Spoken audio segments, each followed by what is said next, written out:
Alright, here we go. Week number 1. A bunch of people said they liked this idea, so I'm going to keep trying to pump them out. Even more people said they liked my voice, which was kind of surprising. But this week's build is SPO Kingdom. It started originally as a castle build, so just kind of the central section, and it's gradually expanded since then. It's sort of a clan build, but not everyone who helped build it is actually in the clan. Things I liked. Well, this is a ambitious project for sure, and just the fact that it was finished at all is pretty impressive.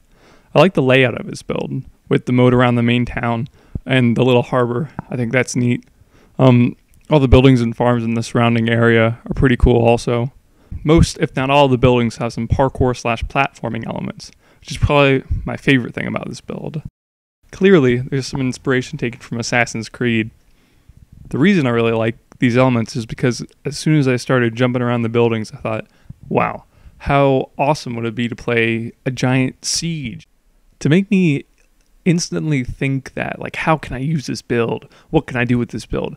That's something that's so, it's very integral to what Blockland is all about. It's all about being creative and, you know, using the builds. I know this channel isn't really for game modes and whatnot. It's mostly an aesthetics thing for builds, but I think it's a really important component, even if playing on a map isn't the main focus of it.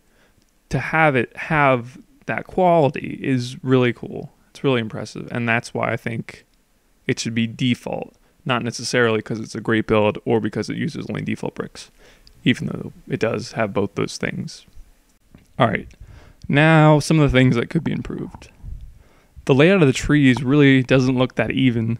There are a few really thick forests here and there, and everywhere else is like completely barren. The coloring of the trees is a bit weird too.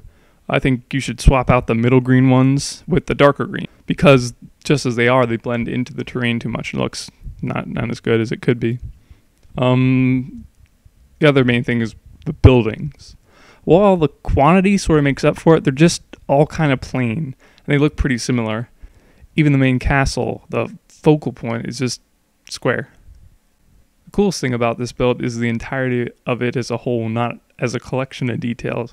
So I guess it doesn't matter that much, but I just would have liked to see a little bit more variety when it comes to the buildings. More importantly, the way they're all built is kind of spammy.